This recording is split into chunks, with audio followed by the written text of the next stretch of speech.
युद्ध के 44 दिन के बाद भी एक बार फिर से इजराइल में जंग के खिलाफ जो है सरकार विरोधी प्रदर्शन हुए हैं और जाती रैलियों का आयोजन भी हुआ। तस्वीरें तेल अवीव के हबीमा स्क्वायर की हैं, जहां बड़ी संख्या में इजरायली लोगों ने सरकार विरोधी प्रदर्शन किया और जंग रोकने की मांग की। प्रदर्शनकारियों का कहना था कि ईरान जंग से कुछ हासिल नहीं हुआ, बल्कि हालात और खराब हुए हैं। विरोध कर रहे लोग नेतन्याहू सरकार के इस्तीफे के साथ ही युद्ध खत्म करने और शांति वार्ता की मांग कर रहे थे। दरअसल लगातार जंग और हमलों की वजह से लोग परेशान हो चुके हैं, क्योंकि पहले गाजा में हमास से जंग और अब ईरान और हिजबुल्लाह से 44 दिन से जंग जारी है। पाकिस्तान के बनने के साथ ही वहां हमेशा से जो सत्ता की चाबी है वो आर्मी के हाथ में रही है, ये बात किसी से छिपी नहीं है। पर्दे के पीछे से पाकिस्तानी आर्मी वहां के हुक्मरानों को चलाती रही और अब जो खबर आई है, अब आसिम मुनीर सीधे तौर पर पाकिस्तान का सुप्रीम लीडर बनने की कोशिश में है और चापलूसी में तो उनका कोई जवाब ही नहीं। देखिए ये रिपोर्ट, जिसका सबूत ये दो तस्वीरें हैं। एक तरफ ईरान के प्रतिनिधि से मुलाकात और दूसरी तरफ जब अमेरिकी उपराष्ट्रपति से मिले। इन दोनों तस्वीरों में आपको आसिम मुनीर की चापलूसी नजर आएगी। पहले जब ईरानी प्रतिनिधि मंडल से मिले तो आसिम मुनीर फौज की वर्दी में थे और ईरानी प्रतिनिधि मंडल के साथ दिखे। तस्वीरों में देखिए पाकिस्तान के मंत्री पीछे चल रहे हैं, जबकि आसिम मुनीर ईरानी विदेश मंत्री के साथ दिख रहा है। वहीं जब नूर खान एयरबेस में अमेरिकी राष्ट्रपति को रिसीव किया तो आसिम मुनीर ने अपना खाल बदल लिया और बूट शूट में नजर आया।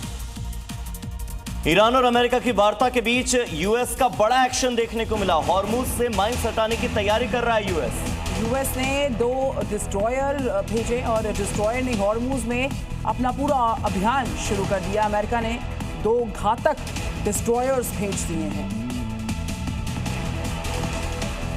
तो डिस्ट्रॉयर ने अपना ऑपरेशन शुरू कर दिया है। एक तरफ वार्ता चल रही है, इसी वार्ता के बीच में हॉर्मुज से माइंस हटाने की तैयारी अमेरिका की ओर से है। तो अमेरिका और ईरान में हुए सीजफायर पर पाकिस्तान खुद ही क्रेडिट लेता हुआ नजर आ रहा है। अमेरिका की सरपरस्ती पर नाचने वाला पाकिस्तान ये समझ ही नहीं रहा है कि वो मीडिएटर नहीं बल्कि ट्रंप का एक मोहरा भर है। पाकिस्तान में अलग ही खेल चल रहा है। ये खेल है आपस में ही तारीफ करने का। सीज फायर को लेकर ट्रंप ने शहबाज को मीडिएटर का लॉलीपॉप दिखाया है, तो अमेरिकी सरपरस्त शहबाज भी बिना सोचे ट्रंप के जाल में फंस गए। सीज फायर पर पाकिस्तान बुरी तरीके से फंसा हुआ नजर आ रहा है। अमेरिका हो ईरान हो, अगर वार्ता फेल हो गई तो इसका ठीकरा पाकिस्तान पर फूटेगा, क्योंकि ईरान ने साफ किया कि अगर अमेरिका ने धोखा दे दिया तो जवाबदेही तो पाकिस्तान की होगी। वार्ता पर पाकिस्तान को ईरान की ये चेतावनी है, अमेरिका का हमला हुआ तो ईरान अपने मिसाइल की दिशा इस्लामाबाद की ओर घुमा देगा। ईरान ने साफ शब्दों में ये कह दिया है कि अमेरिका फर्स्ट की नीति अच्छी है, लेकिन अगर इजराइल फर्स्ट हुआ तो ठीक नहीं होगा। इस्लामाबाद में चल रही बातचीत का नतीजा अमेरिका की प्राथमिकताओं पर निर्भर करेगा। वार्ता के बीच सबकी नजर फिलहाल वही पाकिस्तान पर टिकी हुई है, क्योंकि इस पूरी डील में पाकिस्तान ट्रंप के मोहरे की तरह काम कर रहा है, जिसे जब चाहे अमेरिका किसी भी तरीके से इस्तेमाल करता रहा है।